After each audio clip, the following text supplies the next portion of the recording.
All right, today we are diving into a really specific and super important requirement for doing business in West Virginia, the contractor wage bond.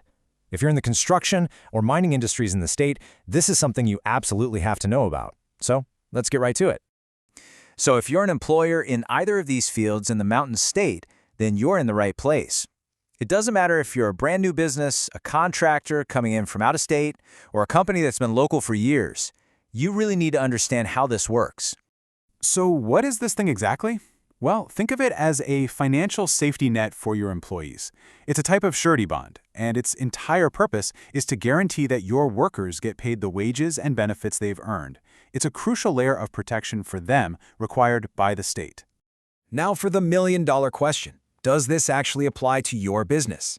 Let's break down who specifically needs to get one. You know, the state casts a pretty wide net here. It covers basically all employers in construction and the mineral industries. It's especially critical if you're a new business just starting out in West Virginia, or if you're an out-of-state company hiring a team here. Bottom line, if you're hiring people in these sectors within the state, this is for you. Okay, let's talk numbers.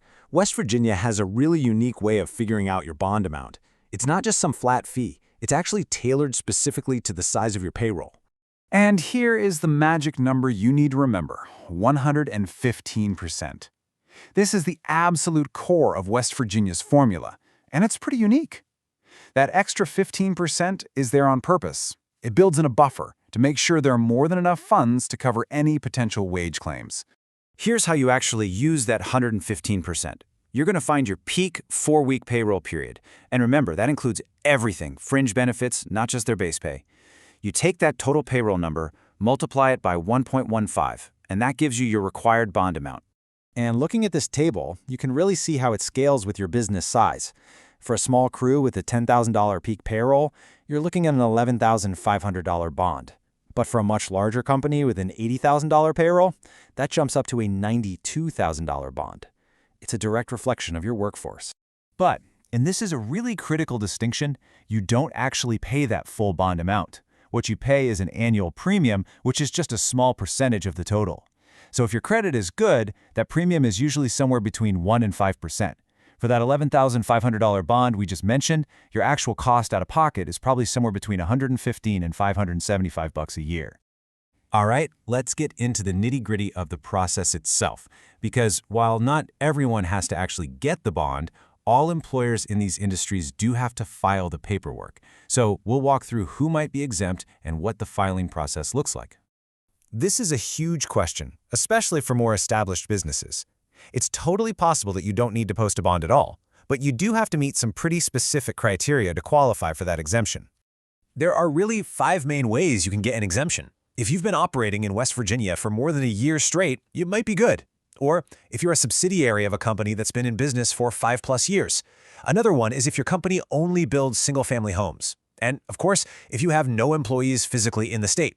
Finally, if you have over $100,000 in available assets, you'll need to file an affidavit to prove that last one. The whole thing really boils down to 4 simple steps. Now, steps 1 and 2 are for everybody. You have to get Form WBA-1 and you have to fill it out to declare your status. That part's mandatory for all employers in these industries. If it turns out you do need a bond, then you'll move on to steps 3 and 4, securing the bond and filing all the completed paperwork with the state. And once your paperwork is all filled out and ready to go, this is where you send it. Everything gets submitted directly to the West Virginia Division of Labor at their office in Charleston. Of course, always a good idea to double-check for the most current address before you mail anything. Now, I want to be crystal clear about this next point because it trips a lot of people up. The wage bond we're talking about is completely different from public works bonds. You might know those as performance and payment bonds. The wage bond guarantees your payroll. Public works bonds, on the other hand, guarantee project completion and are based on 100% of the contract's value, not your payroll. They are 2 totally separate requirements. So, to wrap it all up, it's pretty clear that whether you're brand new to West Virginia or you're a longtime local contractor, this wage bond is something you just have to know about. The good news is, if you do need one, getting it is actually a very straightforward process. So, if you figured out that you do need to get bonded, your very next step is to get a quote to find out what your specific premium will be. And you can get that done in just a few minutes. To get your surety bond quote, just visit buysuretybonds.com. Thanks for joining us for this explainer.